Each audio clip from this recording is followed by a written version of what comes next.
فتح مکہ.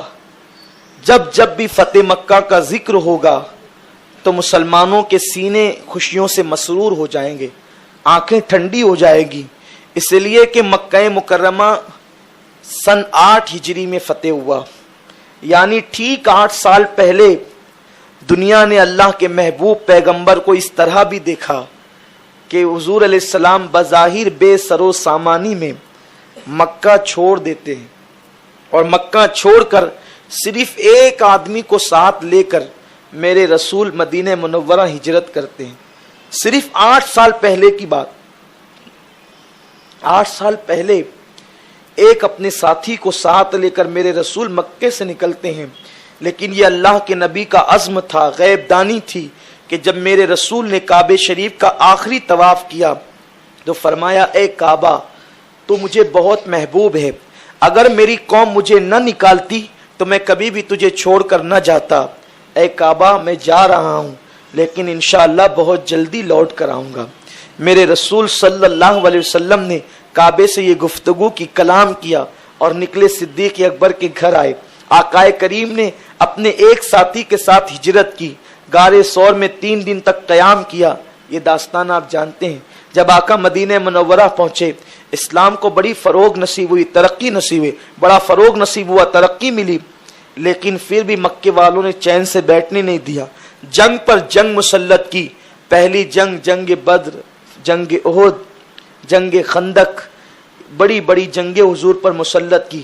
لیکن جنگ خندق کفار مکہ کی آخری کوشش تھی. پورے عرب سے سارے قبیلوں کو بہکا کر کے انہوں نے لائے تھے اور ہزاروں کی تعداد ان کی تھی, لیکن اللہ نے ایک آندھی چلائی اور وہ آندھی کی وجہ سے وہ سب بھاگ گئے. آقا نے فرمایا اب کبھی یہ نہیں آئیں گے, انشاءاللہ ہم جائیں گے. اب اللہ کے رسول نے فرمایا تھا. پھر میرے آقا صلی اللہ علیہ وسلم عمرہ کی نیت سے مکے سے نکلے اور مدینے سے نکلے, مدینہ شریف سے, اور مکے کی طرف. حدیبیہ کے میدان میں آپ کو روک دیا گیا کہ ہم آپ کو عمرہ نہیں کرنے دیں گے. مشرک عمرہ کریں, بت پرست عمرہ کریں, جاہل عمرہ کریں, لیکن محبوب خدا کو عمرہ کی اجازت نہیں. ظلم کی حد, ظلم کی انتہا. لیکن جب حدیبیہ کے میدان میں میرے رسول احرام کی حالت میں رک گئے تو پھر المختصر یہ, کیونکہ صلح حدیبیہ بھی بتانا میرا مقصد نہیں ہے, فتح مکہ کا ذکر ہے, لیکن تھوڑا سا اس سے آپ کو میں ٹچ کر دوں کہ عنوان کنیکٹ ہو جائے کہ فتح مکہ کی تمہید کیا ہے. آقا احرام کی حالت میں اپنے کم و بیش 1500 صحابہ کے ساتھ بغیر ہتھیار کے آئے ہیں. وہ کہتے ہیں کہ آپ مکے پہ قبضہ کرنے کے لیے آئے ہیں اور آپ اسی بہانے قبضہ کرو گے. آقا فرماتے ہیں اگر مجھے لڑنا ہوتا یا مکے پہ قبضہ کرنا ہوتا تو میں احرام باندھ کے کیوں آتا. ہم تو عمرہ کے لیے آئے, ہمیں جانے دو, ہم وعدہ کرتے عمرہ کر کے واپس چلے جائیں کا نہیں کرنے دیں گے. آخرکار صلح کا معاملہ ہوا اور معاہدے کی بات ہوئی. ساری شرطیں انہی کی مانی گئی. صحابہ تڑپ تڑپ گئے, یا رسول اللہ ہم اتنی دب کر صلح کیوں کر رہے ہیں, ہم اتنی دب کر صلح کیوں کر رہے ہیں, کیا ہم حق پر نہیں ہیں, کیا ہم حق پر. آقا فرماتے ہیں ہم حق پر ہیں اور جو کچھ ہو رہا ہے اللہ کی مرضی سے ہو رہا ہے, بہتر ہوگا. صلح کے اندر یہ بات طے ہوئی تھی کہ 10 سال تک اب ہم ایک دوسرے سے جنگ نہیں کریں گے. 10 سال تک اب ہم ایک دوسرے سے جنگ نہیں کریں گے. غالباً یہ معاہدہ 6 ہجری میں ہوا. 10 سال تک کہ ہم ایک دوسرے سے جنگ نہیں کریں گے. اس کے بعد دوسری شرط یہ بھی تھی کہ جو قبیلہ عرب کا چاہے وہ تمہارے ساتھ اتحاد کر لے, جو چاہے ہمارے ساتھ کر لے, لیکن جو ہمارے ساتھ اتحاد کر چکا ہے تم ان کو بھی جنگ, ان کے ساتھ بھی جنگ نہیں کرو گے, اور جو تمہارے ساتھ اتحاد کر چکا ہے مجھ سے بھی جنگ ہم بھی نہیں کریں گے. اور اس کے بعد ساری شرطیں انہی کی کہ اگر کوئی شخص مکے سے مدینے آنے چاہے تو نہیں آ سکتا ہجرت کر کے, لیکن اگر کوئی مدینے سے معاذ اللہ مدینہ چھوڑ کر مکہ آنا چاہے تو آ سکتا ہے. بلکہ ایک صاحب آئے بھی مسلمان ہو کر مدینہ شریف, حضور نے کہا کہ ہم معاہدہ کر چکے, آپ واپس چلے جاؤ. آقا نے ان کو واپس کر دیا. یعنی اتنے معاہدے کی پابندی ہوتی رہی. بلکہ جب معاہدہ اللہ اکبر لکھا گیا تو آخری میں یہ لکھا یہ معاہدہ محمد الرسول اللہ کی طرف سے ہے. تو انہوں نے کہا ہم یہ نہیں مانیں گے, یہ لکھو کہ محمد ابن عبداللہ کی طرف سے رسول مان لے تو سب جھگڑا ہی ختم ہو جائے۔ معاہدہ حضرت علی مرتضیٰ لکھ رہے تھے، آپ کے ہاتھ میں قلم تھا، کیونکہ حضور علیہ السلام کی عادت کریمہ تھی، حضور دوسروں سے لکھواتے تھے، خود نہیں لکھتے تھے۔ اور یہ اس زمانے کے اندر جو ہے یہ بڑوں کا مزاج تھا کہ جو لوگ اعلیٰ مراتب پر فائز ہوتے وہ لکھواتے تھے۔ اس سے کچھ لوگوں کو مغالطہ ہوا کہ حضور کو لکھنا نہیں آتا تھا معاذ اللہ، حالانکہ حضور علیہ السلام کو قرآن کے نزول سے قبل حضور علیہ السلام لکھتے پڑھتے نہیں تھے، لیکن جب قرآن نازل ہو گیا تو پھر حضور پڑھتے بھی تھے اور لکھتے بھی تھے، اس کا ذکر ابھی ہم کر رہے ہیں۔ تو مولائے کائنات کو حضور علیہ السلام نے کہا کہ علی یہ جو کہتے ہیں نا کہ محمد الرسول اللہ کاٹ دو تو کاٹ دو۔ حضرت علی نے قلم رکھ دیا نیچے، میں نہیں کر سکتا حضور، یہ میں نہیں کر سکتا۔ آقا فرمانے میں کہہ رہا ہوں کاٹ دو، علی کا نہیں، میں تو رسول اللہ مانتا ہوں، میں کیسے کاٹ سکتا ہوں۔ پھر آقا علیہ السلام نے خود ہی ہاتھ میں قلم لیا۔ اب وہ لوگ دیکھ لے جو کہتے ہیں کہ حضور ساری زندگی حضور کو لکھنا نہیں آتا تھا، جب مولا علی نے انکار کیا کہ حضور میں یہ نہیں کاٹ سکتا، تو حضور نے قلم ہاتھ میں لیا اور اتنا حصہ کاٹ کر پھر اپنا نام خود لکھا، یہ محمد ابن عبداللہ کی طرف سے۔ تو حضور نے لکھ کر بتا بھی دیا کہ میں کسی کے پاس لکھنا سیکھنے گیا نہیں، لیکن میرے اللہ نے نزول قرآن کے بعد مجھے لکھنا سکھا دیا۔ نزول قرآن سے پہلے کیوں نہیں لکھتے تھے، کیوں نہیں پڑھتے تھے؟ اس لیے کہ اگر حضور نزول قرآن سے پہلے لکھنا پڑھنا جو ہے وہ بظاہر لوگوں کے سامنے ظاہر فرما دیتے تو لوگ یہ کہتے کہ محمد دوسروں کی کتابیں پڑھ پڑھ کے اب ایک قرآن نیا بنا کر کے لائیں۔ تو اللہ کی حکمت یہ تھی کہ محبوب آپ نزول قرآن سے پہلے نہ لکھیں گے نہ پڑھیں گے، تاکہ لوگوں کو پتا چلے کہ جو کسی کے پاس نہ لکھنے گیا ہو، نہ پڑھنے گیا ہو، نہ جس نے کبھی کتاب ہاتھ میں لی ہو، اگر وہ قرآن پڑھ کے سنا رہا ہے تو یقیناً قرآن اللہ کی نازل کردہ کتاب ہے۔ اس میں حکمت یہ تھی۔ لیکن آج کوئی یہ نہیں کہہ سکتا کہ حضور لکھنا نہیں جانتے تھے، حضور لکھنا سیکھتے نہیں تھے، اللہ نے انہیں سکھایا۔ تو بہرحال حضور علیہ السلام نے کاٹ کے خود لکھا، اور اس کے بعد پھر بخاری شریف کی حدیث بھی ہے، آقا علیہ السلام نے آخری وقت میں فرمایا کہ کاغذ اور قلم لاؤ تاکہ میں جو ہے وہ تم کو کچھ لکھ کر کے دے دوں۔ پھر اس پہ بعد میں کچھ معاملات ہو گئے اور پھر وہ معاملہ ٹل گیا، اس کو حدیث قرطاس کہتے ہیں۔ کبھی موقع آئے گا تو انشاءاللہ اس پر بھی گفتگو ہوگی، تاکہ آپ اس سلسلے میں بھی تاریخی معلومات اور حدیث میں کیا ہے وہ جان سکیں اور اپنے ایمان کو مضبوط کر سکیں۔ تو آقا کریم صلی اللہ علیہ وسلم نے ان کی ہر شرط مانی، اور پھر آقا علیہ السلام نے فرمایا کہ احرام کھول دو۔ تو صحابہ کرام بہت تکلیف ہوئی، افسردہ ہوئے، کوئی احرام نہ کھولتے تھے کہ ہو سکتا ہے کوئی صورت بن جائے جانے کی، کعبے کی زیارت کی کوئی صورت بن جائے۔ تو ام المومنین ام سلمہ سے آقا نے کہا کہ ام سلمہ تیری قوم عجیب ہے، میں کہتا ہوں احرام کھول دو تو کھولتے نہیں۔ کہا حضور آپ ایک کام کریں، آپ خود پہلے کھول دیں، پھر آپ دیکھیں سب خود ہی کھول دیں گے۔ آقا علیہ السلام نے احرام نکال دیا، معمول کے کپڑے پہن لیے، اور جو قربانی کے جانور تھے وہ ذبح کر دیے وہیں پر۔ تو جب صحابہ نے دیکھا کہ حضور نے احرام نکال دیا ہے تو سارے صحابہ نے احرام نکال دیا اور وہ واپس لوٹے۔ جب وہ واپس لوٹے تو اس وقت جو ہے اللہ تعالیٰ نے اپنے محبوب سے فتح کا وعدہ کیا، اذا جاء نصر اللہ والفتح ورأیت الناس يدخلون فی دین اللہ افواجا، یہ فتح کا وعدہ تھا، انا فتحنا لک فتحا مبینا۔ یہ اللہ نے وعدے کی اور محبوب خوشی خوشی واپس لوٹے فتح کی بشارت کے ساتھ۔ لیکن لوگوں کو حیرت تھی کہ 10 سال کا معاہدہ ہے کہ 10 سال تک ایک دوسرے سے جنگ نہیں ہوگی، ایک دوسرے پہ حملہ نہیں ہوگا، تو ہم واپس کیسے لوٹیں گے، بہت جلد کیسے لوٹیں گے۔ پھر یہ ہوا کہ ابھی 2 ہی سال گزرے تھے، آقا کی طرف سے معاہدہ بالکل مکمل اس پہ عمل ہو رہا تھا، کوئی آتا تو واپس کر دیا جاتا، بہت امن کے معاملات تھے۔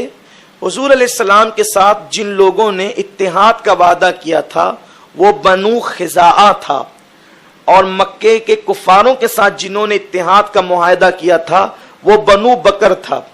اب خزاعہ اور بنو بکر یہ دونوں مکے کے قریب ہی رہتے تھے، اور یہ دونوں کی پرانی دشمنیاں تھی۔ چونکہ اب تک حضور سے سب لڑ رہے تھے مل کر، تو آپس میں نہیں لڑ رہے تھے، آقا کریم سے لڑ رہے تھے، تو الجھے ہوئے تھے ادھر ہی، آپس میں نہیں۔ اب جب ادھر 10 سال کی فرصت مل گئی کہ ادھر سے کوئی خطرہ نہیں ہے، تو بنو بکر نے سوچا کہ خزاعہ پر حملہ کر کے انتقام لے لیا جائے، اور چونکہ معاہدہ ہوا تھا کہ خزاعہ نے ہمارے ساتھ اتحاد کیا ہے تو تم ان سے بھی نہیں لڑ سکتے، ہم سے نہیں لڑ سکتے تو 10 سال ان سے بھی نہیں لڑ سکتے. تو انہوں نے کیا کیا، مکے کے کفاروں کو بلا کر بنو بکر نے خزاعہ پر حملہ کیا، اور مکے کے بڑے بڑے کافروں نے اپنے چہرے پر اسکاپ لگا کر اور پردے ڈال کر ان کو تلواروں سے قتل کیا. چونکہ ان کو یہ معاملہ ہی نہیں تھا کہ کوئی ہم پر حملہ کرے گا اور حملہ ہم پر ہوگا، رات میں حملہ ہوا اور ان کو تلواروں سے قتل کیا گیا. تو وہ حملے کے لیے تاب نہیں لا سکے، چونکہ وہ دفاعی پوزیشن میں نہیں تھے، ان کے پاس کچھ نہیں تھا. تو انہوں نے جان بچانے کے لیے حرم میں پناہ لی کہ کعبے میں چلے جائیں، کعبے کے صحن میں تو حرم میں کم سے کم نہیں ماریں گے، کیونکہ جاہلیت کے دور میں بھی لوگ کعبے کا احترام کرتے تھے. تو وہ جان بچانے کے لیے بنو خزاعہ کے لوگ پہنچے کعبے کے اندر. تو وہاں بھی جو عوام تھی بنو بکر کی وہ تو رک گئے، تلواریں ڈال دی کہ اب یہ حرم میں آگے نہ مارو. لیکن جو نوفل نام کا بنو بکر کا سردار تھا اس نے اپنی قوم کو للکارا کہ اب ایسا موقع نہیں آئے گا، جتنا قتل کر سکتے ان کو قتل کر لو، اور کعبے کے صحن میں ان کو قتل کیا. اس میں اکرمہ ابن ابی جہل بھی موجود تھا، اور بھی بہت سارے لوگ بڑے بڑے کفار مکہ موجود تھے. تو وہ وہاں سے چلاتے تھے، یا محمد، اے محمد ہماری مدد کیجیے. ام المومنین ماں ام سلمہ فرماتی ہے، شارح بخاری علامہ زرقانی رحمت اللہ تعالی علیہ لکھتے ہیں کہ ام المومنین ماں ام سلمہ فرماتی ہے کہ حضور آدھی رات کے وقت وضو کر رہے تھے. کہاں کر رہے تھے؟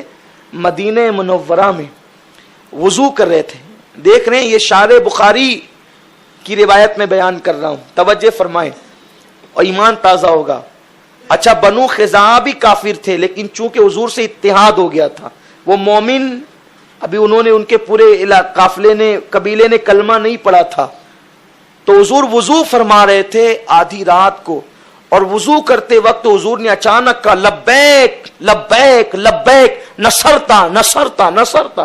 حضور نے 3 بار کہا میں حاضر ہوں میں حاضر ہوں اور تمہاری مدد کی گئی تمہاری مدد کی گئی، یوں اعلان کیا. ماں ام سلمہ کہتی ہے میں نے پوچھا حضور آپ تنہائی میں کس سے باتیں کر رہے ہیں، کس کی مدد کی کر رہے ہیں، کس کے لیے حاضری کا اعلان کر رہے ہیں؟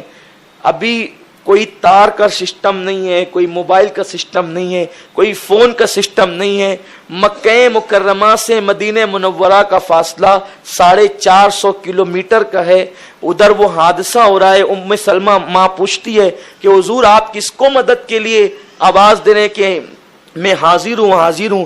آقا نے فرمایا ام سلمہ اس وقت تو بنو خزاعہ جو ہمارے حلیف ہیں، جنہوں نے ہماری پناہ لی ہے، بنو بکر نے اور کفار مکہ نے مل کر ان کے آدمیوں کو قتل کر دیا اور ان کو خوب مارا.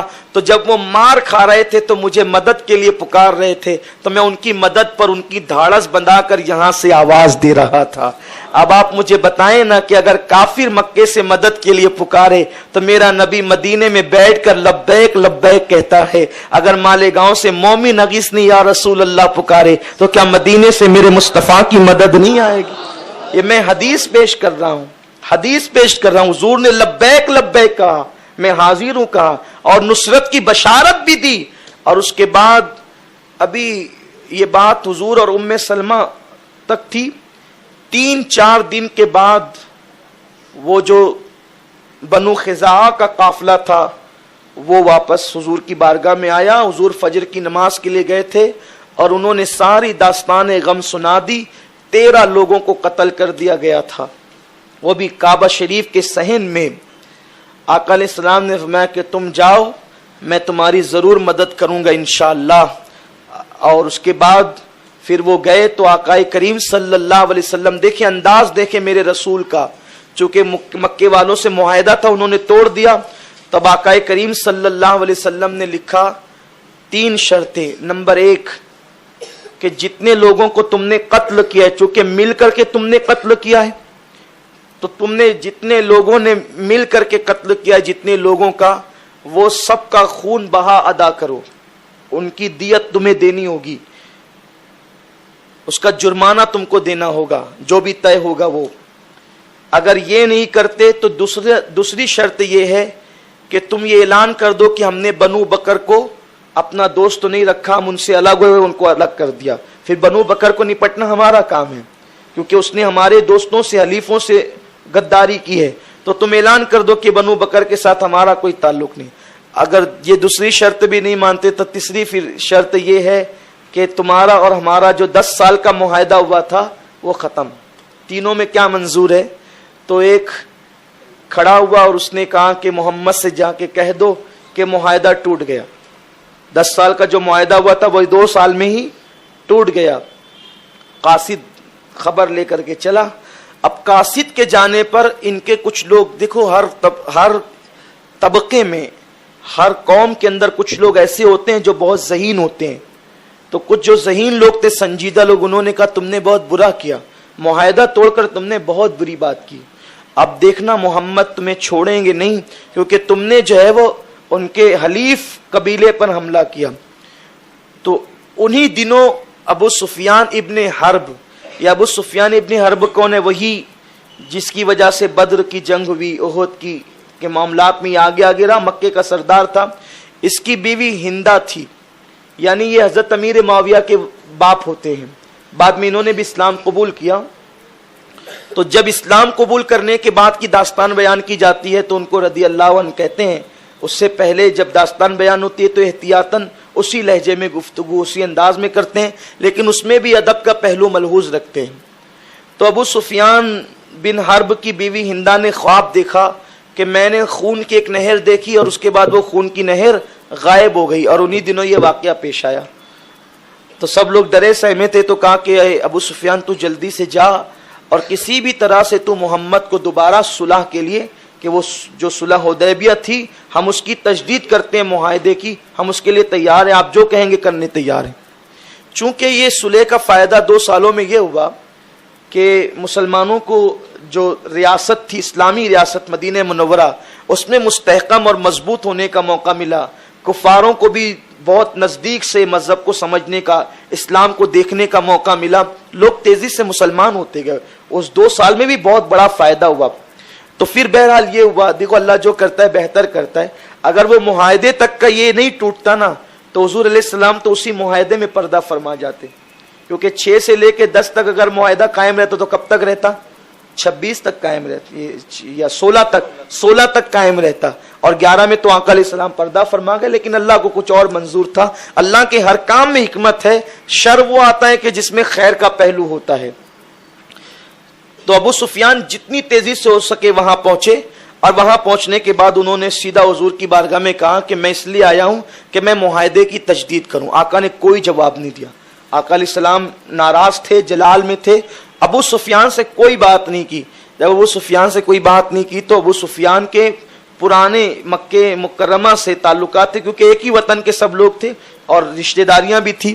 تو حضرت ابو بکر صدیق اور فاروق اعظم کے پاس ابو سفیان پہنچے. کہا کہ کچھ کہہ دیتا ہوں. دونوں نے کہا کہ جب حضور کوئی فیصلہ لے لیتے ہیں نا تو ہم لوگوں کی مجال نہیں ہوتی کہ بیچ میں مداخلت کریں. ہم کچھ تو کہا دوستی ہے، رشتہ داری ہے. کہ ہم نے ساری رشتہ داریوں کو پیر کے نیچے کچل دیا ہے. اب ہمارا دوست وہی ہے جو محمد عربی کا غلام ہے. ہم ساری رشتہ داریاں اسی رشتے کی بنیاد پر ہے، ورنہ اب ہمارے ساتھ کسی کوئی رشتہ داری نہیں ہے. تو ابو سفیان بہت تاؤ میں آ گئے. ٹھیک ہے تم نہیں مدد کرتے ہو تو میری بیٹی محمد کے نکاح میں ہے، بیوی ہے محمد عربی کی، اور آدمی بیوی کی بات تو بہت مانتا ہی ہے. تو ام حبیبہ جو سگی بیٹی تھی اس کے دروازے پہ گئے. بیٹی نے دور سے دیکھا اور اس کے بعد ناراضگی کا اظہار کیا. جب قریب آئے تو بستر لپیٹنا شروع کیا.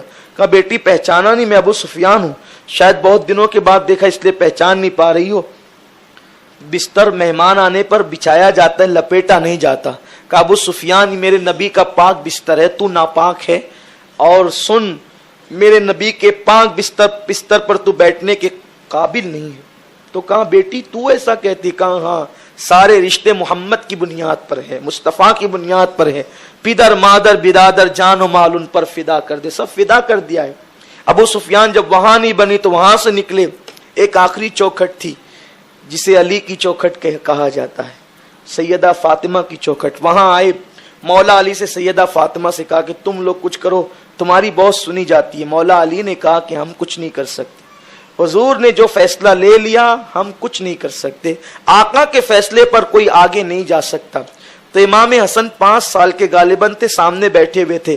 ابو سفیان نے امام حسن سے کہا بیٹے تم کہہ دو کہ میں نے مکے والوں کو پناہ دے دی، آج سے دنیا تمہیں عرب کا سردار مان لے گی۔ سیدہ فاطمہ نے فوراً کہا نہیں بیٹے، ان سارے معاملات میں بچوں کو مداخلت کرنے کا حق کیا ہے؟ اور اس کے بعد مولا علی نے کہا دیکھ ابو سفیان، میں تجھے ایک مشورہ دیتا ہوں، حالانکہ کوئی فائدہ نہیں ہوگا، جب میری چوکھٹ سے آیا ہے تو خالی نہ جا، ایک مشورہ تجھے دیتا ہوں کہ تو جا مسجد میں اور جا کے اعلان کر دے کہ میں نے صلح کی تجدید کر دی۔ ممکن تو نہیں لگتا کہ حضور جواب دیں گے، اگر جواب دیے تو تیرا کام بن جائے گا، ورنہ تو واپس چلا جا۔ بہرحال وہ مسجد میں گئے اور جانے کے بعد اعلان کیا کہ میں نے صلح کی تجدید کر دی۔ کسی نے کوئی جواب نہیں دیا، وہ واپس پلٹے۔ جب واپس پلٹے تو وہاں جا کر کے ان لوگوں نے پوچھا کہ کیا خبر ہے؟ کہا کہ یہ ساری داستان سنائی اور کہا کہ میں نے خود اعلان کر دیا ہے۔ تو کہا انہوں نے جواب کیا دیا؟ کہا کوئی جواب نہیں دیا۔ تو کہا کہ یہ صلح بھی نہیں ہوئی اور جنگ بھی نہیں ہوئی، اب کیا سمجھ سکتے ہیں؟ بہرحال وہ ادھر بے چین تھے۔ ادھر اللہ کے نبی صلی اللہ علیہ وسلم نے سب سے پہلے امی جان عائشہ صدیقہ سے کہا کہ عائشہ جنگ کے سارے سامان جو ہے وہ تیار کر لو، اور صحابہ سے کہا کہ ہمیں جنگ کے لیے جانا ہے، تیاری کرو، اور جو حلیف قبیلے تھے ان سے بھی کہا کہ وہ سب بھی جنگ کے لیے تیار ہو جائیں۔ لیکن حضور نے اس بات کو اتنے راز میں رکھا کہ سیدنا ابو بکر صدیق کو بھی نہیں بتایا کہ ہمیں کہاں جانا ہے، بس اتنا معلوم تھا کہ جنگ کے لیے جانا ہے، کہاں جانا ہے کسی کو نہیں معلوم۔ یعنی اتنی رازداری کے ساتھ آقا کریم نے کسی کو نہیں، یار غار کو تک نہیں بتایا کہ ہمارا ارادہ کا ہے۔ سب کو معلوم تھا کہ جنگ کے لیے جا رہے ہیں، کہاں جا رہے، لیکن کسی میں مجال بھی نہیں کہ پوچھے کہ کہاں جا رہے۔ کتنا ادب کرتے تھے صحابہ۔ ام المومنین ماں عائشہ کے پاس صدیق اکبر گئے، ان کے گھر میں بیٹی تھی، آنا جانا تھا، تو ماں عائشہ صدیقہ ہتھیار درست کری تھی۔ کہا بیٹی حضور نے تمہیں یہ حکم دیا ہے؟ کہا ہاں، ارادہ جنگ کا ہے۔ تو کہا کہاں کا ہے، تمہیں کچھ بتایا؟ کہا اللہ کی قسم مجھے بھی نہیں معلوم، صرف اتنا جانتی ہوں کہ جنگ کے لیے جا رہے ہیں، لیکن کہاں جا رہے ہیں آقا نے مجھے بھی نہیں بتایا، جبکہ اکثر ایسا نہیں ہوتا تھا۔ جب سب تیاری ہونے لگی تو چونکہ اللہ نے اپنے نبی کو علم غیب عطا کیا تھا، اب میں بخاری شریف کی حدیث پڑھنے لگا ہوں، وہ عرض کر رہا ہوں، یہ حدیث بخاری شریف کی ہے۔ ایک صحابی تھے حاطب ابن ابی بلتا، یہ بدر میں بدری صحابی ہے، حضور علیہ السلام کے ساتھ جنگ بدر میں تھے۔ انہوں نے محسوس کر لیا کہ جنگ تو ہوگی لیکن بہت خطرناک ہوگی، جس کے ساتھ بھی ہوگی بڑی خطرناک ہوگی۔ حضور کہاں جا رہے ہیں کسی کو پتہ نہیں، لیکن انہوں نے مکے والوں کو خط لکھا کہ حضور بہت بڑی جنگ کی تیاری کر رہے ہیں، ہو سکتا شاید تمہاری طرف آنا ہو، تم لوگ ہوشیار رہنا۔ حالانکہ تھے پکے مومن، بڑے معزز تھے، لیکن انہوں نے جو ہے وہ خط لکھ دیا۔ اب خط انہوں نے ایک عورت کے ہاتھ سے بھیجا، وہ عورت ابھی چلی تھی اپنے جڑے میں باندھ کر، کیونکہ اللہ نے اپنے محبوب کو علم غیب دیا تھا، غیب کا علم دیا تھا۔ تو آقا کریم صلی اللہ علیہ وسلم نے حضرت سیدنا مولا علی اور حضرت مقداد، ان حضرات کو، اور ایک صحابی اور تھے، ان لوگوں کو بھیجا کہ جاؤ فلاں فلاں مقام پر ایک باغ ہے، اس باغ کے پاس ایک عورت ملے گی فلاں فلاں نام کی، اور اس کے پاس وہ خط ہے، اس سے چھین کر لے آؤ، کسی بھی طرح وہ خط مکے تک نہیں پہنچنا چاہیے۔ یہ لوگ پہنچے تو بالکل بے عین ہی اسی باغ کے پاس وہ عورت ملی۔ دیکھو لوگ جب سفر کرتے ہیں تو تیزی سے بھی کرتے ہیں، دھیرے دھیرے بھی چلتے ہیں۔ کوئی نکلنے والا اگر یہاں سے بمبئی کے لیے نکلا ہے تو بمبئی 5 گھنٹے میں پہنچتا ہے آدمی، 3.5 گھنٹے میں بہت تیز رفتار سے جائے گا تو بھیونڈی پہنچے گا۔ تو یہاں کوئی گھڑی دیکھ کے بیٹھے بیٹھے شیخی نہیں بگاڑ سکتا کہ دیکھ 3:30 بج گیا، وہ جو ابھی نکلے تھے نا وہ بھیونڈی میں، ذرا ان سے بات کر۔ تو کوئی ضروری نہیں ہے کہ وہ بھیونڈی میں ہوں گے، کیوں گاڑی پنچر ہو گئی ہوگی، یا وہ کھانے کے لیے کہیں رک گئے ہوں گے، یا چائے کے لیے رک گئے ہوں گے، یا ایکسیڈنٹ ہو گیا ہوگا، ایگزٹ کوئی بتا نہیں سکتا کہ کون کب کہاں پہنچے گا۔ اسی طرح وہ عورت اونٹنی پر سوار ہو کر گئی تھی، اونٹنی دوڑتی تھی، چلا کر بھی لے جا سکتی تھی، یا ممکن ہے کہ جتنی دوڑ عام طور پہ ہوتی تھی اس سے زیادہ دوڑا کے لے جا سکتی تھی، تو باغ کے آگے بھی پہنچ سکتی تھی، یا پھر ہو سکتا اس کو نیند لگ گئی، 2 گھنٹے کا سوچ کے سویا، 6 گھنٹے سو گئی، کچھ بھی حادثات ہو سکتے تھے، یا ممکن ہے وہ مر ہی گئی، موت کا کیا بھروسہ، لیکن حضور فرما رہے وہ فلاں باغ کے پاس عورت ہے اور وہاں جا کر اس کو پکڑو، اور وہیں ملی، وہ ملی تو صحابہ نے یہ نہیں کہا کہ حضور علیہ السلام کو غیب کا علم نہیں، یہ ساری باتیں وہ نہیں کرتے تھے، وہ مانتے تھے کہ اللہ نے اپنے حبیب سے جب اپنی ذات نہ چھپائی تو اپنی بات کیوں چھپائے گا، وہ سب جانتے تھے، ان کا عقیدہ مضبوط تھا اور ان کی کامیابی کی یہی دلیل تھی۔ بہرحال وہ عورت کے پاس پہنچے، کہا خط نکال، اس نے کہا میرے پاس کوئی خط نہیں ہے۔ مولا علی کا یقین دیکھے فرماتے ہیں میرا نبی کبھی جھوٹ نہیں بولتا، میرا نبی جھوٹ نہیں بول سکتا۔ انہوں نے کہا خط تیرے پاس ہے تو ہے، تو خط دے، اس نے کہا میرے پاس نہیں ہے۔ کہا کہ اگر خط نہیں دے گی، بخاری کے الفاظ ہے میں تجھے ننگا کر دوں گا اور ننگا کر کے تیری تلاشی لوں گا، کیونکہ میرا نبی کبھی جھوٹ نہیں بول سکتا۔ جب اس کو دھمکی دی مولا نے تو اس نے اپنے جڑے سے جو ہے وہ خط نکال کر کے دیا۔ خط آیا، حاطب ابن ابی بلتا کا خط تھا۔ فاروق اعظم طیش میں آ گئے، تلوار نکالی، حضور اس منافق کو قتل کر دوں گا، اس نے بہت بڑا جرم کیا ہے۔ میرے آقا فرماتے ہیں عمر ٹھہرو، بات کرنے دو۔ میرے رسول نے فرمایا حاطب کیا بات ہے؟ کہا یا رسول اللہ میرا ایمان ہے کہ حضور کو اللہ ضرور فتح عطا فرمائے گا، میرا یہ خط مکے والوں کو کوئی فائدہ نہیں پہنچا سکے گا۔ کہا خط کیوں لکھا؟ حضور خط اس لیے لکھا کہ جتنے مہاجرین ہیں ان کے کوئی نہ کوئی رشتہ دار مکے میں موجود ہے جو ان کی بچوں کی دیکھ بھال کرتے ہیں، میرے بچے مکے میں ہیں اور میرے بچوں کا کوئی دیکھ بھال کرنے والا میرا رشتہ دار اس وقت مکے میں نہیں ہے، تو میں نے خط اس لیے لکھ دیا تاکہ ان کی ہمدردی حاصل کر لوں، وہ میرے بچوں کی نگہبانی کرے، ان کو نقصان نہ پہنچائے، ورنہ اس کے علاوہ میری کوئی اور نیت نہیں تھی۔ میرے آقا نے فرمایا کہ اللہ پاک حاطب کو معاف فرمائے، اور فرمایا کہ یہ بدر میں آئے تھے، اللہ نے اعلان کیا ہے بدر والے آج کے بعد جو کریں پھر بھی اللہ ان کو جنت ہی عطا فرمائے۔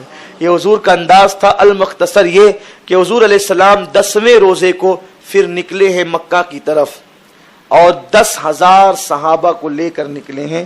رستے میں اور بھی 2,000 لوگ الگ الگ قبیلے سے آ کے ملے، 12,000 کا لشکر ہو گیا۔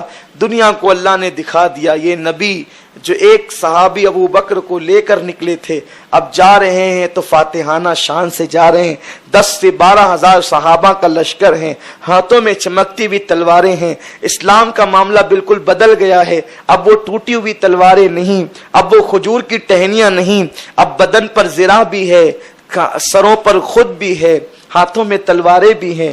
اللہ کے رسول صلی اللہ علیہ وسلم جا رہے ہیں، میرے آقا علیہ السلام نکل رہے ہیں، اور جب نکلے ہیں فاتحانہ شان سے مکہ مکرمہ سے 1 میل پہلے حضور ایک مقام پر رکے تو فرمایا ایک کام کرو، ہر آدمی اپنا اپنا چولہا الگ الگ جلائے۔ جب الگ الگ آدمیوں نے چولہا جلایا، 10 سے 12,000 آدمیوں نے چولہا جب جلایا تو پوری وادی جو ہے وہ آگ کے شراروں سے روشن ہو گئی۔ مکے والوں کو یہ تو تھا کہ کبھی بھی حملہ ہو سکتا ہے، لیکن ان کو یہ نہیں پتا تھا کہ قافلہ بالکل 1 میل فاصلے پر آ چکا ہے۔ تو ابو سفیان کو اور دیگر لوگوں کو دیکھنے کے لیے بھیجا گیا کہ ذرا دیکھو تو کیا معاملات ہے۔ جیسے یہ لوگ آئے تو یہ سب پوری وادی دیکھ کر کے پریشان ہو گئے کہ اتنی آگ، اتنے لوگ، یہ کہاں سے آئے، کون ہے؟ تو حضرت عباس ابن عبد المطلب کو اس کی خبر ہو گئی تھی، تو آپ اپنے گھر والوں کو لے کر حضور کی بارگاہ میں آ گئے تھے، چونکہ آپ مسلمان ہو چکے تھے، بدر میں بدر کے بعد آپ کا مسلمان ہونا اور کسی حکمت کے تحت ان کو مکے ہی میں رکھا گیا تھا۔ تو ابو سفیان کی ملاقات حضرت عباس سے ہوئی تو پوچھا کہ عباس یہ کیا ہے؟ تو بتایا کہ حضور کا لشکر ہے، ذرا دیکھ۔ ابو سفیان نے دیکھا تو کہا کہ دیکھ ابو سفیان میں تجھے پناہ دیتا ہوں، ایک کام کر تو میرے ساتھ چل حضور علیہ السلام کی بارگاہ میں، ورنہ تجھے اگر کوئی بھی مسلمان دیکھے گا تو قتل کر دے، کیونکہ ابو سفیان یہی ہے، بدر اس کی وجہ سے، احد میں نقصان اس کی وجہ سے، اتنے سارے سب معاملات ہوئے ہیں، تو اس یہ تو حقدار ہے قتل ہونے کا، لیکن اپنی سواری پر بٹھا کر جو لائے۔ تو فاروق اعظم نے جیسی ابو سفیان کو دیکھا تو پہچان لیا، کہا یا رسول اللہ ابو سفیان آیا، یہ قتل کا حقدار ہے، میں اس کو ابھی قتل کرتا ہوں۔ آقا فرماتے ہیں عمر رکو، عباس سے پہلے بات تو کرو، عباس کی سواری پر آ رہا ہے۔ تو عباس سے پوچھا، حضرت عباس سے کہا عباس کیا بات ہے؟ کہا حضور میں نے اس کو پناہ دے دی۔ پناہ دینے کا مطلب یہ اگر کوئی بچہ بھی پناہ دے گا کسی کو تو اس کا کوئی حلیف، اس سے متحد آدمی کوئی نقصان نہیں پہنچائے گا۔ ابو سفیان سے حضور علیہ السلام نے، ابو سفیان اب حضور بات کر رہے ہیں کس سے؟ جانی دشمن سے، بار بار قتل کا منصوبہ بنانے والا، جنگ مسلط کروانے والا، حضور علیہ السلام کو کے خاتمے کے بارے میں منصوبے بنانے والا، پلان بنانے والا حضور کے سامنے کھڑا ہے۔ آقا یوں گفتگو کرتے، ابو سفیان کیا اب بھی تجھے یقین نہ آیا کہ میرے اللہ کا وعدہ سچا ہے اور اللہ ایک ہے؟ ابو سفیان نے کہا اگر کوئی دوسرا خدا ہوتا تو کیا ہماری مدد نہیں کرتا؟ مان گیا کہ خدا ایک ہی ہے۔ تو کہا کہ اب بھی تجھے یقین نہ آیا کہ میں اللہ کا رسول ہوں؟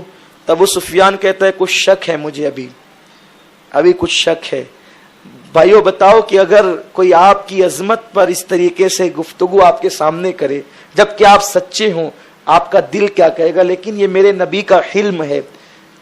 حضور اپنی نبوت کی بات کرتے ہیں اور وہ کہتا ہے کہ مجھے ابھی شک ہے، جن کی نبوت قرآن میں اللہ بیان کر رہا ہے اور معجزات خود دیکھیں، سب کچھ دیکھ رہا ہے۔ بہرحال پھر پوری رات گزری اور صبح کے وقت تو ابو سفیان بہرحال متاثر ہو کر مسلمان ہو گئے۔ انہی میں ایک اور تھے، حضور کے چچا کے سگے چچا کے بیٹے تھے ابو سفیان بن حارث۔ یہ الگ ابو سفیان ہے، یہ ابو سفیان وہ نہیں ہے، امیر معاویہ کے والد نہیں، یہ حضور کے چچا حارث ابن عبد المطلب کا بیٹا ہے، ابو سفیان ابن حارث۔ حضور نے جب اعلان نبوت نہیں کیا تھا نا تو بہت عشق کی حد تک محبت تھی ابو سفیان بن حارث کو، بہت محبت تھی، لیکن جب اعلان نبوت کیا نا تو یہ بھی مخالف ہو گئے تھے۔ سگے چچا کے بیٹے ہیں اور اتنی محبت ہے کہ حضور پہ سب قربان کرتے ہیں، لیکن اعلان نبوت کی بنیاد پر مخالف ہو گئے اور اتنے مخالف ہوئے کہ حضور کی مذمت کے اندر شعر لکھنے لگے اور حضور کے لیے اتنی گندی گندی باتیں شعر میں بیان کرتے تھے، حضور کا دل ٹوٹا تھا۔ حضرت عباس نے کہا حضور ابو سفیان بن حارث بھی آیا، وہ آپ کا بھائی جو آپ کے ساتھ ساتھ رہتا تھا نا، آقا فرماتے میں اس سے نہیں ملوں گا، اس نے بہت گندی باتیں کہی اشعار میں میرے خلاف۔ تو پھر کیا ہوا پتہ ہے؟ حضرت عباس نے ام المومنین ام سلمہ سے کہا ام سلمہ تم سفارش کرو۔ ام سلمہ ہی کہا یا رسول اللہ کیا آپ کی رحمت سے دوسرے مستفیض ہوتے ہیں؟ آپ کے چچا کا بیٹا محروم رہے گا، یہ کہہ کے رونے لگی، اور جب رونے لگی تو پھر حضور نے کہا کہ ٹھیک ہے دیکھتے ہیں۔ اس طرح سے حضور اسلام نے کچھ گفتگو کی تو مولا علی کے پاس ابو سفیان بن حارث پہنچا اور اس نے کہا علی کچھ کرو، تم بھی تو میرے بھائی ہو، چچا کے بیٹے تم بھی تو، میرے باپ تمہارے باپ ایک ہی باپ کی اولاد ہے۔ تو مولا علی نے کہا ایک کام کر، اچانک جا کے کھڑے ہو جا، حضور کی بارگاہ میں سامنے جا کے کھڑے ہو جا، اور جو باتیں یوسف علیہ السلام کے بھائیوں نے ان سے کہی تھی وہی بات کہے۔ کہا کیا کہی تھی؟ کہا یہ کہنا کہ حضور اللہ نے آپ کو مرتبے دیے اور ہم نے تو خطائیں کی ہے، اب آپ کا فیصلہ کیا ہے؟ بس جا کے یہ بول، پھر دیکھ حضور کا کرم۔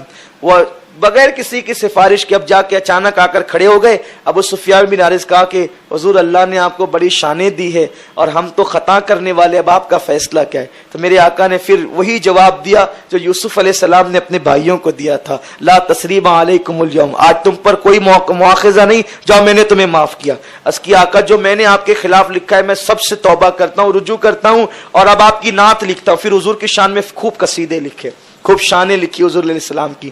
پھر بہرحال المختصر یہ کہ وہ قافلہ چلا۔ آقا علیہ السلام نے فرمایا کہ جب یہ قافلہ جائے نا تو قافلہ جائے تو ابو سفیان کو کھڑے کر کے بتاؤ کہ ہمارا کتنا بڑا لشکر ہے۔ آگے بالکل آگے بنی غفار کا قافلہ تھا، وہ پرچم لے کر کے نکلے اور راستہ تنگ تھا، خوب نکلے تلواریں چمکاتے ہوئے۔ تو ابو سفیان نے کہا یہ کون لوگ ہے؟ کہا یہ بنو غفار ہے۔ تو اس نے تکبر سے کہا کہ بنو غفار سے مجھے کیا لینا دینا؟ پھر اس کے بعد ایک کے بعد ایک پھر انصار آئے۔ انصار کا پرچم حضرت سعد ابن عبادہ کے ہاتھ میں تھا، ان کے ہاتھ میں تھا۔ کہا یہ کون لوگ اتنی شان سے آئے؟ ابو سفیان مرعوب ہوتے رہے کہ یہ کس شان سے یہ لوگ آئے ہیں، نکلے تھے کیسے اور آئے کس شان سے؟ دیکھو اللہ کی شان ہے، صبر کرنے والے اور حق پر قائم ہونے والوں کو یہ مرتبے ملتے ہیں۔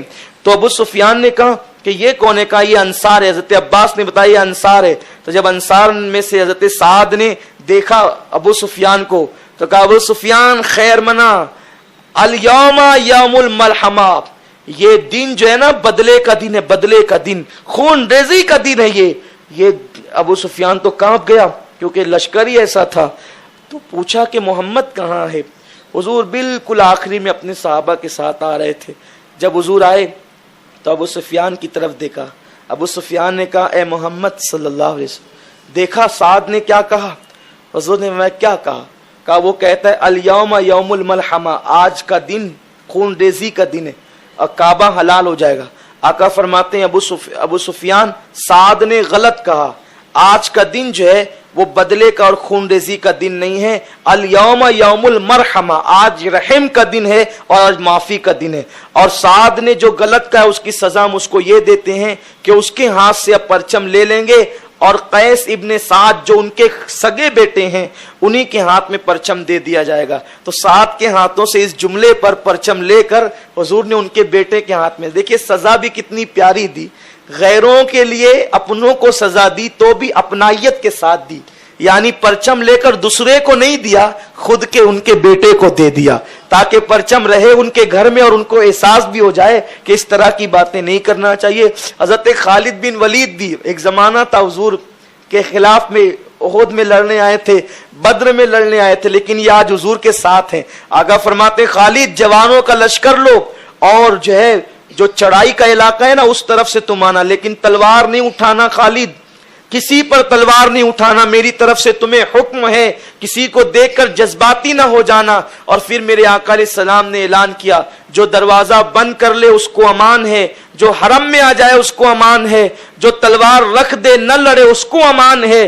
تو حضرت عباس نے کان میں کہا حضور یہ ابو سفیان تھوڑا نام نہاد والا آدمی ہے، تھوڑا اس کو نام چاہیے حضور، تو ایک کام کریں اس کے بارے میں بھی کوئی جملہ کہہ دے تاکہ یہ خوش ہو جائے، جان کا دشمن ہے۔ لیکن حضرت عباس نے کہا اس کے لیے کچھ کہہ دیں، تو حضور نے فرمایا جو ابو سفیان کے گھر میں داخل ہو گیا اس کے لیے بھی امان ہے۔ ابو سفیان خوشی خوشی دوڑ کر نکلے اور اعلان کرنے لگے کہ دیکھو حضور نے اعلان کر دیا ہے جو میرے گھر میں آ گیا اس کو امان ہے۔ اور اس کے بعد میں ان کا لشکر دیکھ کر کے آ رہا ہوں، کوئی ان سے لڑے نہ، تم ان سے لڑ نہیں سکتے، تم ان سے جیت نہیں سکتے، بہت بڑا لشکر جرار وہ لے کر آ رہے ہیں۔ ابو سفیان کی بیوی ہندا نے موچیں پکڑ لی، کہا کہ میں تجھے قتل کروا دوں گی، تو بزدل ہو گیا ہے، لڑنے کی بات نہیں کرتا۔ سارے قبیلے کے لوگ آ گئے۔ ابو سفیان نے کہا میں دیکھ کر آ رہا ہوں، یہ لڑنے جھگڑنے کا وقت نہیں ہے۔ حضور نے امان کی بات کی، جو میرے گھر میں داخل ہو گیا امان۔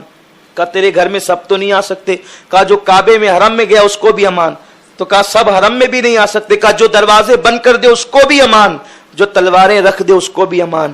اس شان سے میرے نبی داخل ہوئے، لیکن آقا داخل ہوئے تو کسی نے مزاحمت مقابلہ نہیں کیا، لیکن ادھر اکرمہ ابن ابی جہل، اکرمہ کا بیٹا ابو جہل، ان لوگوں نے کچھ چھیڑخانی کی اور لڑائی ہوئی۔ جب تلواروں کے چمکنے کی آواز آئی تو آقا علیہ السلام نے ناراض ہو کر فرمایا وہ تلواریں جو چمک رہی وہ خالد کی ہیں؟ کہا ہاں، میں نے منع کیا تھا پھر تلواریں کیوں چمک رہی ہے؟ تو حضور سے عرض کیا گیا یا رسول اللہ خالد نے شروعات نہیں کی ہے، شروعات اکرمہ کی طرف سے ہوئی، کفار کی طرف سے ہوئی، 3 مسلمان شہید ہو گئے، اس بنیاد پر مجبوراً تلوار اٹھائی گئی۔ تو حضور علیہ السلام نے کہا چلو جو اللہ جو کرتا ہے بہتر کرتا ہے، 13 ان کے آدمی مرے، 3 مسلمان شہید ہوئے۔ اور اس کے بعد پھر میرا نبی جو ہے وہ کعبۃ اللہ شریف کے صحن میں آیا۔ آقا کریم آئے تو حضور علیہ السلام نے سب سے پہلے پوچھا گیا حضور آپ کہاں اتریں گے؟ تو آقا نے فرمایا میری بہن ام ہانی کے گھر میں اتروں گا۔ یہ مولا علی کی سگی بہن تھی جہاں سے حضور معراج پر گئے، تو انہی کے گھر اترے۔ میرے آقا نے سب سے پہلے غسل کیا، غسل کرنے کے بعد حضور کو بھوک لگی تھی، چونکہ رمضان شریف کا مہینہ تھا اور سفر میں روزہ ختم کر دیا گیا تھا، جہاد کے موقع پر روزہ چھوڑنے کی اجازت ہے، تو حضور نے غسل کیا۔ غسل کرنے کے بعد ام ہانی سے کہا ام ہانی مجھے بھوک لگی ہے، میری بہن تیرے گھر میں کچھ ہے؟ دیکھو یہ فاتح مکہ ہے، لوگ فاتح بنتے ہیں تو کھانے پینے کے سے پیٹ بھرے رہتے ہیں، یہ میرا اور آپ کا نبی ہے جو فاتح مکہ بن کر 12,000 کا لشکر لے کر آیا ہے، لیکن اس وقت ان کی جھولی میں کھانے کے لیے کچھ نہیں ہے، دوسروں کو کھلاتا ہے میرا نبی اور خود بھوکا رہتا ہے، یہ میرے نبی کی شان ہے۔ تو ام ہانی کہتی حضور اس وقت میرے گھر میں کچھ نہیں ہے، سوکھے ٹکڑے پڑے ہوئے ہیں اور مجھے شرم آتی ہے کہ میں آپ کے سامنے پیش کروں۔ اللہ اکبر، وہ دن تو کتنے فخر کا دن تھا، لیکن وہ میرا نبی ہے جس نے کہا ام ہانی جو تیرے گھر میں ہے وہی پیش کر دے۔ تو ام ہانی نے جو ہے وہ سوکھی روٹی دی، حدیث پاک میں آتا ہے وہ روٹی اتنی سخت تھی کہ حضور نے اپنے دانتوں سے اس کو نہ چبایا، تو میرے آقا نے اس کو پانی میں ڈال دی، اس کے ٹکڑے کر کے پانی میں ڈال دی، اور پانی میں ڈالنے کے بعد میرے نبی نے پھر فرمایا ام ہانی کوئی سالن نہیں ہے؟ تو ام ہانی نے نمک دیا حضور اسی کو سالن بنا لے،